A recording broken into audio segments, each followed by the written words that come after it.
I rushed down the endless white corridor of Asheville General Hospital, the fluorescent lights humming faintly above my head.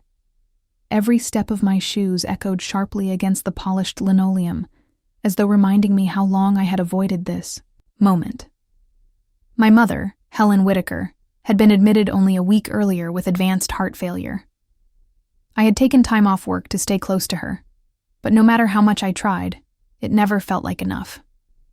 My husband, Thomas, had been trading shifts with me, sometimes sleeping here overnight so I could at least grab a few hours of rest at home. He insisted on helping, even though it wasn't his mother lying in that bed. I didn't argue. I was too drained to fight. That morning, the cardiologist's words still burned in my ears. Her condition is critical. We'll keep her comfortable, but she has only weeks. Maybe days. His tone was kind, but final, and it cut me open. Weeks, maybe days. I had left his office trembling, clutching a paper I couldn't bring myself to, read, my mind refusing to accept that her time was almost gone. Guilt gnawed at me with every breath. I hadn't been the daughter she deserved. Since my marriage 3 years ago, our bond had grown fragile, brittle like glass that cracked whenever we spoke. She never accepted Thomas, never once set foot in our home. Our relationship had become little more than cold silences and clipped words. And yet, with her slipping away, all I could feel was regret. For the calls I ignored, the visits I postponed, the apologies I swallowed. As I reached the final stretch of hallway, the air thickened, heavier with every step. The soft hum of machines drifted from behind half-closed doors. I slowed, bracing myself to walk into her room. That's when I froze. Voices echoed just ahead, low, urgent. One belonged to Thomas, steady and deep. The other was a nurse I had seen around the cardiac ward. "Are you going to tell her?" the nurse asked softly. Thomas sighed, the sound carrying down the corridor. "If I do, she'll want the whole truth. And that means I'll have to tell her what Helen said when she woke up." The nurse's tone dropped, but I caught the words anyway. If that was the last time she was conscious, maybe it was important. Maybe it was the truth. My chest constricted. What truth? What had my mother said in those fleeting, lucid moments? Thomas's voice wavered, weary and frightened. "It's not something Grace is ready to hear. Not yet." I pressed against the cold wall, my lungs caught mid-breath. Part of me wanted to walk away, to give them space, but the stronger part demanded answers. My hands shook as I reached for the door handle. A chill ran through me. Whatever my mother had whispered on her deathbed was about to upend everything I thought I knew about my life, my marriage, my family. The hinges creaked as I pushed the door open. Too loud. Too revealing. Thomas and the nurse spun around like children caught misbehaving. The nurse flushed, muttered something about checking vitals, and slipped out, leaving tension thick in the air. I locked eyes with my husband. What was that about? What did my mother say? My voice shook, half from fear, half from certainty. He was hiding something. Thomas rubbed his temples, avoiding me. "Grace, it's complicated." "Then uncomplicate it," I snapped, though my insides felt hollow. He exhaled, dragging the words out reluctantly. "When your mom woke up, she asked for you. I told her you'd be here soon. Then she asked about her condition. I said she'd recover, but she shook her head. She said she knew her time was short. And then," his voice faltered, "she said something I still don't know how to process." "Thomas," I whispered. "What did she say?" He finally met my eyes, sorrow heavy in his gaze. "She said we shouldn't be together, that we're brother and sister, same father, different mothers." The world tilted beneath me. I clutched the metal railing beside the bed just to stay upright. My lungs locked. No. I shook my head. That doesn't make sense. She was delirious. You heard the doctors, the heart failure, the medication. People say things. I want to believe that too, Thomas said quietly. But she was lucid, Grace. For those few minutes, she knew exactly what she was saying. I turned toward the bed. My mother lay motionless, her chest rising shallowly, lips sealed forever. Lips that once kissed my forehead when I was a child. If only she would wake again, even for a second, I could force the truth out of her. But that chance never came. Days later, my phone rang in the gray hours of morning.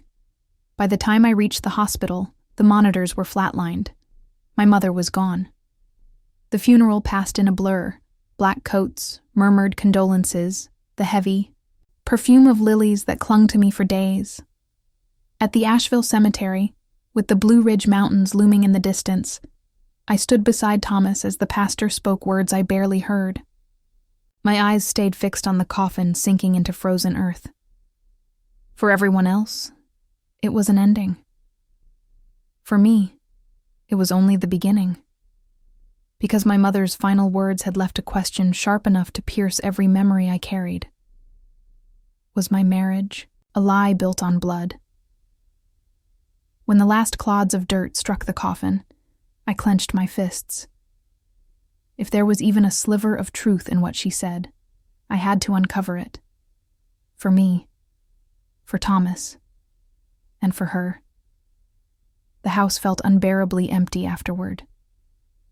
Silence, pressed in like the mountain air outside. I sat in her living room, curtains half drawn, letting memories creep out of corners I had ignored.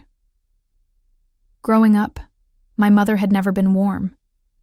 She didn't bake cookies, didn't ask about my day. She was distant, always working, always lost in thought.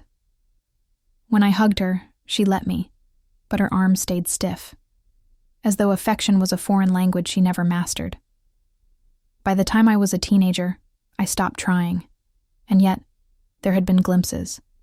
Once, when I was 10, I caught her sketching at the kitchen table. She slammed the notebook shut when I asked. "Nothing important," she said. Only later did I overhear a neighbor mention she once studied architecture. Architecture? It was like a ghost from a life she had buried. Now, after the funeral, that memory haunted me. Why had she abandoned her dream? What had broken her? I searched her bedroom, my hands trembling as I pulled a box from the top shelf.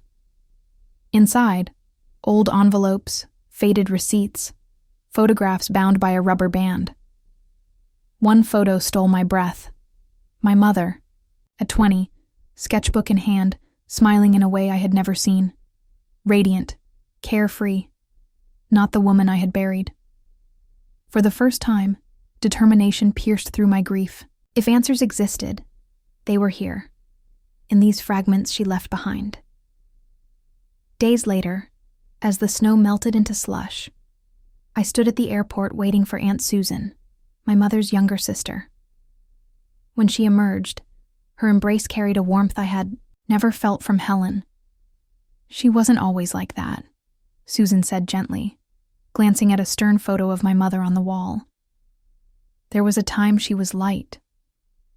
"Tell me," I begged. I feel like I didn't know her at all. Susan's gaze drifted back decades. When she was young, she studied architecture. Brilliant, creative. She dreamed of designing bridges, and she was in love. My chest tightened. I had never imagined my mother that way. "There was a man," Susan continued. She never told me his name. She just called him Peach. Said he had brown eyes and a smile that made her feel safe. She thought he'd change her life. And in some ways he did. "What happened?" I asked. Susan's face darkened. "When Helen told him she was pregnant with you, he disappeared. Later she learned he was married with a child. He never came back." Air left my lungs in a sharp rush. So she kept me anyway? Of course, Susan whispered. She gave up everything. School, her dream career, to raise you. It broke her heart. But she never blamed you. Tears burned my eyes. I had always believed her coldness came from disappointment. But this, she had given up her life for me. She chose me, I whispered. Yes, Susan said, squeezing my hand. Her sacrifice was her love. For the first time, I glimpsed my mother as a young woman with dreams, not just the distant figure of my childhood. But the questions weren't finished. When Thomas and I searched through her papers, I found my birth certificate under father, a blank line, silence etched into my very existence, and then photographs. My mother smiling in her 20s, a sketchbook in hand. In the background of some pictures, a tall man, blurred, half hidden, but familiar. Thomas's face paled. Grace. He looks like my father. My stomach lurched. That's impossible. Is it? He said quietly. My father knew people everywhere, and you grew up only a few miles away. Cold fear rooted itself inside me. There was only one way to know. We had to face Edward Whitaker, Thomas's father. When he opened the door, his eyes froze on me. His lips parted. Grace. You look just like her. Like who? I whispered. Helen. Inside, his study, the smell of leather and whiskey thick in the air, Edward finally confessed. I loved your mother, more than I was ever allowed to admit. But my family arranged my marriage to Margaret. Legacy mattered more than love. When Helen told me she was pregnant, I convinced myself it wasn't mine. I prayed she wouldn't keep you. And when she did, I walked away. The words struck like knives. You wanted her to get rid of me?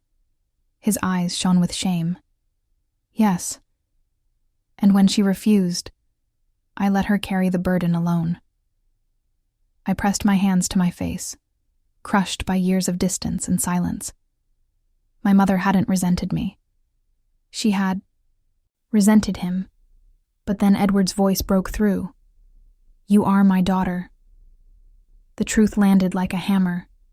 My father-in-law was my biological father. I turned to Thomas, horror in my voice. Then what does that make us?